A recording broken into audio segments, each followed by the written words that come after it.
Sometimes the quietest people carry the loudest storms inside them. You look at them, sitting alone, walking alone, eating alone, and think maybe they just like solitude.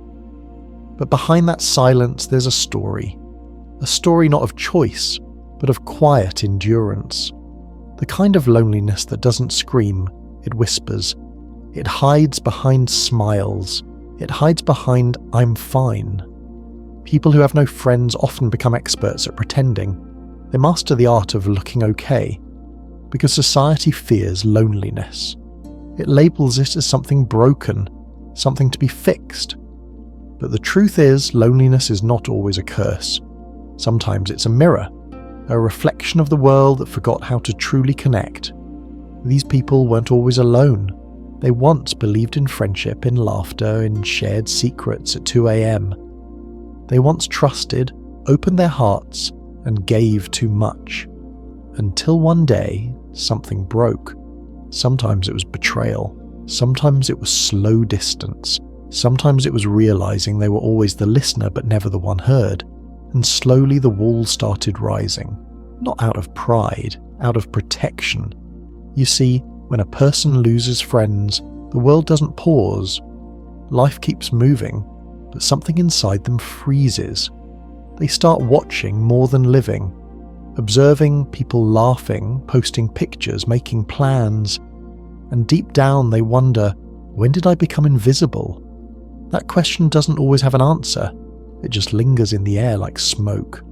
Psychologically, something shifts. The brain starts creating comfort in isolation. At first, it hurts. Every empty room feels like a reminder. Every weekend feels like a punishment. But after a while, it becomes normal. The silence becomes a routine. And the mind begins to build its own world, a safer one, where rejection doesn't exist and expectations don't hurt. This isn't weakness, it's adaptation. The human brain learns to survive emotional pain the same way it survives physical wounds, by forming scar tissue. People who have no friends develop invisible scars that teach them independence, self-soothing, resilience. They learn to be their own company, their own comfort, their own listener. But deep inside, there's still a small ache, the desire to be understood without having to explain. The psychology behind this is fascinating and tragic at once. When you spend too much time alone, your perception of social life changes. You start seeing people as unpredictable, maybe even dangerous. You analyze every word, every silence, every gesture. You become hyper-aware of rejection before it even happens, so you stop trying. Not because you don't want friends, but because you fear the weight of losing them again. And then the world starts labeling you introvert, antisocial, distant, weird. But none of those words capture the truth. These people aren't weird, they're wounded. They once gave too much love to the wrong places, and now they guard what's left. They don't lack emotion, they feel everything too deeply. That's why they stay away, to protect what still remains inside. They spend hours in thought, not because they love overthinking, but because their mind has become their only friend. They replay conversations, mistakes, regrets. They imagine alternate realities where things turned out differently. Sometimes they find peace in imagination, a place where someone sits beside them and says, "I get it." But that place fades when morning comes. The loneliness of such people is not loud, it's elegant. It doesn't beg for attention, it simply exists. It's like a quiet melody only they can hear, a private world where pain has turned into art, where silence feels sacred, where solitude is not emptiness but presence, the presence of one's own soul. If you ever talk to someone who seems like they have no friends, listen closely, not to their words, but to their pauses. The spaces between what they say. You'll hear a history of disappointments wrapped in calmness, a softness that hides 1,000 battles. They may smile, but their eyes will tell you. They've seen what it means to be alone, truly alone, and to make peace with it. The psychology of people who have no friends is not built on weakness, it's built on wisdom. They have learned, sometimes the hardest way, that not every connection heals you. Some connections drain you, confuse you, make you question your worth. So they start choosing solitude not as an escape, but as clarity. They stop chasing people, not because when they walk alone, it's not always sadness, sometimes it's self-preservation, a kind of strength that doesn't shout but endures. But here's what people often miss. Inside that solitude, there's growth. People with no friends learn emotional intelligence in silence. They understand empathy deeply because they've felt the absence of it. They learn to observe, to sense energy, to read emotions without words. Their loneliness becomes their intuition. They start seeing patterns others miss. They know who's genuine long before words are spoken. Still, deep down they crave connection. Not crowds, not parties, just one person who sees them, truly sees them. Someone who doesn't fix them, just accepts them.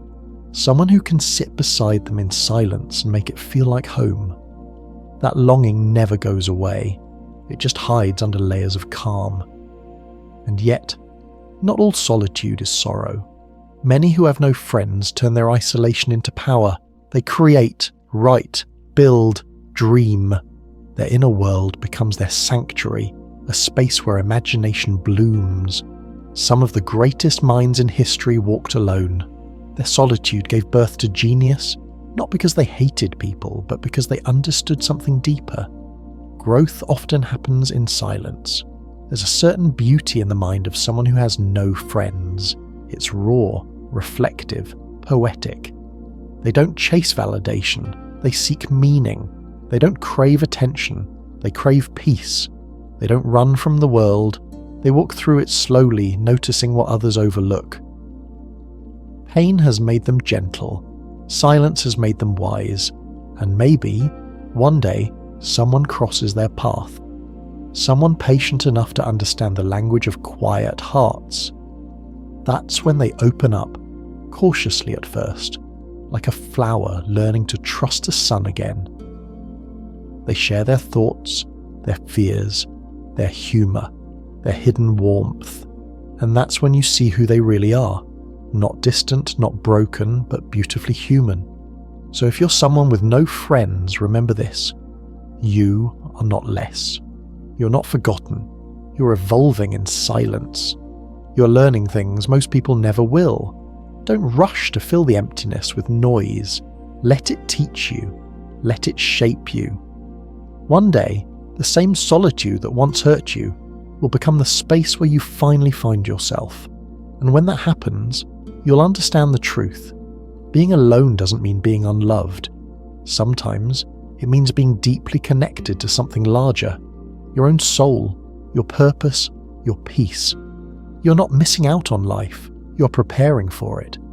Because those who have walked alone, those who have sat in darkness and learned to make light out of their pain, they carry a strength that cannot be explained. They don't need many friends, just one true one. And until that comes, they walk with dignity, with quiet confidence, with a heart that no longer seeks approval, but radiates authenticity. So the next time you see someone sitting alone, don't pity them, respect them. They're not broken, they're blooming in silence.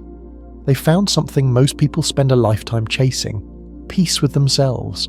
And that, my friend, is the rarest kind of friendship of all. There comes a moment in every lonely person's life when silence stops being a stranger.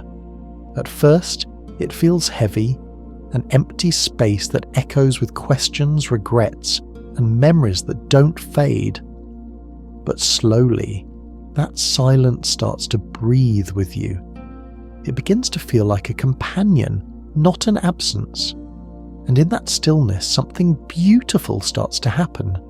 You start hearing your own voice again, the one that got lost in all the noise of wanting to belong. People who have no friends often learn what most of the world forgets, that peace is not found in crowds, it's found in clarity. When you stop chasing people who never see you, you begin to see yourself. When you stop waiting for someone to listen, you finally begin to hear your own soul whispering, "I'm still here." That's not loneliness anymore, that's awakening. The psychology behind being friendless is not just about loss, it's about transformation. The human mind is remarkable. It adapts, heals, recreates meaning where meaning once broke. The same brain that weeps in the dark learns to find comfort in the light of its own thoughts. It learns that friendship doesn't always mean company. Sometimes it means connection with your own truth, your own peace, your own purpose. People who have no friends often develop a sensitivity that others mistake for sadness. But let's not romanticize it too much. Loneliness still hurts. It still burns on certain nights when you wish someone understood without asking, when laughter feels distant, when the phone doesn't ring. But pain doesn't mean weakness. It means you're alive. It means you still care, and that care is sacred. Don't lose it. Because that ache in your chest is proof that your heart still wants to connect, even if the world doesn't meet you halfway. The truth is, not everyone is meant to have many friends. Some people are built differently. Their energy doesn't blend easily. Their soul doesn't fit in small talk. Their heart doesn't settle for shallow things. They crave meaning, not company. Depth, not distraction. That's why they often walk alone. Not because they can't find people, but because they can't find their kind of people. And until they do, they'd rather stay true to themselves than pretend.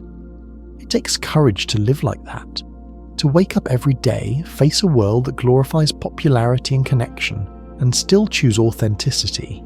To say, "I'd rather be alone than half-loved." That's strength. It's not visible like muscles, but it's there, quiet, invisible, unbreakable. You see, solitude can be one of two things, a prison or a pilgrimage. The difference lies in how you see it. For some, it's a cage of isolation. For others, it's a sacred journey toward self-discovery. People who walk alone often discover parts of themselves that those surrounded by noise never will. They learn to depend on their inner stability. They learn patience, introspection, and a kind of faith that doesn't need validation. And maybe, just maybe, one day they will meet someone who understands their silence. Someone who doesn't rush to fill it, but joins them in it. A quiet friendship, a gentle presence, someone who feels like home, not performance. That's the kind of bond that lonely people dream of. Real, raw, grounding. And when it finally happens, they don't take it for granted, they cherish it. Because they know what it costs to find something genuine in a world full of masks. So if you're someone who has no friends right now, this is for you. Don't let loneliness define you. Let it refine you. Let it make you stronger.